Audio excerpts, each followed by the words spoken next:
ஜெயலலிதா மீதான சொத்து குவிப்பு வழக்கில் கர்நாடக உயர்நீதிமன்றத்தின் தீர்ப்பை எதிர்த்து அம்மாநில அரசு மேல்முறையீடு செய்யாத பட்சத்தில் சுப்பிரமணியன் சுவாமி, திமுக பொதுச் செயலாளர் அன்பழகன் ஆகியோருக்கு அதற்கான உரிமை இருப்பதாக சொல்லப்படுகிறது. இது தொடர்பாக விரிவான விளக்கங்களை அளிக்கிறார் மூத்த பத்திரிகையாளர் வெங்கடேசன். அவருடன் நமது செய்தியாளர் மனோஜ் பிரபாகர் நடத்திய கலந்துரையாடலை நாம் பார்க்கலாம். அதிமுக பொதுச் செயலாளர் ஜெயலலிதாவினுடைய சொத்து குவிப்பு வழக்கின் மேல்முறையீட்டு தீர்ப்பு வெளிவந்ததிலிருந்து பல்வேறு குழப்பங்கள் நீடித்து வருகிறது. இது குறித்தெல்லாம் பகிர்ந்து கொள்வதற்காக நம்முடன் தற்போது மூத்த பத்திரிகையாளர் வெங்கடேசன் அவர்கள் இருக்கிறார். சார் வணக்கம். இந்த தீர்ப்பு வெளியானதற்கு பிறகு இதில் குன்ஹாவினுடைய தீர்ப்புக்கும் குமாரசுவாமி அவருடைய தீர்ப்புக்கும் பல்வேறு வித்தியாசங்கள் இருக்கிறது.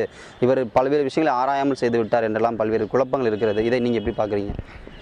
அதாவது குன்ஹா அவருடைய தீர்ப்பில் முக்கியமாக அவர் என்ன சொல்லியிருந்தாருன்னா, 66 கோடி ரூபாய் அவங்க வருமானத்துக்கு அதிகமாக சொத்து சேர்த்தா சொல்லியிருந்தாங்க ஜெயலலிதா மற்றும் சசிகலா, இளவரசி சுதாகரன் பேரில்.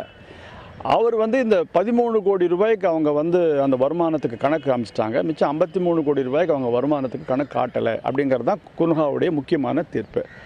அதில் அவர் ஒன்று சொல்கிறார், அதாவது அந்த சுதாகரன் திருமணத்துக்கு சுமார் 6 கோடி ரூபாய் அவங்க செலவு பண்ணாங்க அப்படிங்கிறாரு. அது அப்படின்னு குன்ஹா சொல்லியிருக்காரு. பட் இப்போ நீதிபதி குமாரசாமி என்ன சொல்கிறாரு, அவங்க ஜெயலலிதா அவங்களுடைய வருமான அறிக்கையில் 28 லட்சம் தான் அவங்க அந்த திருமணத்துக்கு செலவு பண்ணதாக காமிச்சிருக்காங்க. அதை வருமான வரி இலாக்கா ஏற்றுக்கொண்டுட்டாங்க. அப்படி ஏற்றுன்ற போது இது 6 கோடி ரூபாய் அப்படின்னு குன்ஹா சொன்னது தவறு அப்படின்னு சொல்கிறாங்க.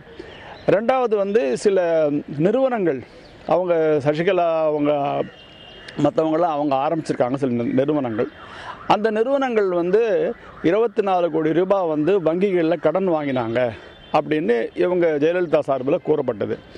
அந்த 24 கோடி ரூபாய் கடன் வாங்கினதுக்கு அவர் எந்தெந்த பேங்க்கில் என்னென்ன கடன் அப்படின்னு ஒரு பட்டியல் போட்டிருக்காரு.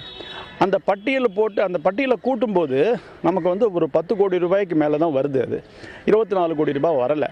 14 கோடி ரூபாய் நமது எம்ஜிஆர் அவங்க சந்தாதாரர்கள்ட்டேருந்து வாங்கியிருக்காங்க அப்படின்னு ஒரு ஃபைண்டிங் மாதிரி இல்லாமல் ஒரு நேரேஷன் மாதிரி தான் இருக்குது அந்த தீர்ப்பில். 10 கோடிக்கு தான் அவங்க கணக்கு காமிச்சிருக்காங்க. இல்லை, அடுத்த வாய்ப்பு என்னென்னா, இப்போது கர்நாடக அரசே உச்சநீதிமன்றத்தில் ஒரு மனு தாக்கல் செய்து இந்த கர்நாடக உயர்நீதிமன்றம் இந்த தீர்ப்பு குறித்து விளக்கம் அளிக்கணும் அப்படின்னு ஒரு உச்சநீதிமன்றத்தில் ஒரு டைரக்ஷன் வாங்கி கூட அவங்க போடலாம். உச்சநீதிமன்றத்தில் யார் மேல்முறையீடு செய்ய போவது அப்படின்ற ஒரு குழப்பம் இருக்குது. அன்பழகன் தரப்பா இல்லை கர்நாடகாவிலிருந்து வரலாமா அப்படின்னு. இப்போ யாரெல்லாம் மேல்முறையீடு செய்யலாம்? இதில் ஒரு குழப்பமே இல்லை. ஏன்னா அவங்க ஏப்ரல் 27ஆம் தேதி உச்சநீதிமன்றம் தமிழக அரசுக்கு இந்த வழக்கு சம்பந்தமாக எந்த விதமான அதிகாரமும் கிடையாது, கர்நாடக அரசுக்கு தான் அந்த அதிகாரம் இருக்குது அப்படின்னு சொல்லி தான் அவங்க கர்நாடக அரசை ஒரு பப்ளிக் ப்ராசிக்யூட்டரை உடனடியாக அப்பாயிண்ட் பண்ண சொல்லி அவங்க உத்தரவு போட்டாங்க. ஸோ கர்நாடக அரசு இது மேல்முறையீடு செய்கிறதுக்கு அவங்களுக்கு தான் முதல் உரிமை இருக்குது. ஒருவேளை கர்நாடக அரசு பல்வேறு காரணங்களால் மேல்முறையீடு செய்யலை, அது வாய்ப்பு இல்லை அப்படின்னு முடிவு எடுத்தாங்கன்னா தென் சுப்பிரமணிய சுவாமி, ஏன்னா அவர் தான் முதல்ல இதில் 1996 அவர் கம்ப்ளைண்ட் கொடுத்தார் இந்த வழக்கு விசாரிக்கணும்ன்ட்டு. ஸோ அவருக்கு அடுத்த அதிகாரம் அவருக்கு வருது. இவங்க 2 பேருமே பண்ணலை அப்படின்னு சொன்னாங்க. இப்போ திமுக பொதுச் செயலாளர் அன்பழகன் அவர் 2003லேயே உச்சநீதிமன்றம் அவருக்கு ஒரு அங்கீகாரம் அளிச்சிட்டாங்க. ஏன்னா அவர் பொலிட்டிக்கல் லீடர், எதிர்கட்சியை சேர்ந்த ஒரு பொலிட்டிக்கல் லீடர்னா கூட அவர் இந்த ஒரு ஊழலை எதிர்த்து அவர் போராடுறதுனால அவருக்கு அந்த உரிமை இருக்குது அப்படின்னு சொல்லி தான் 2003 இந்த வழக்கை உச்சநீதிமன்றம் தமிழ்நாட்டிலேருந்து கர்நாடகாவுக்கு மாற்றினாங்க.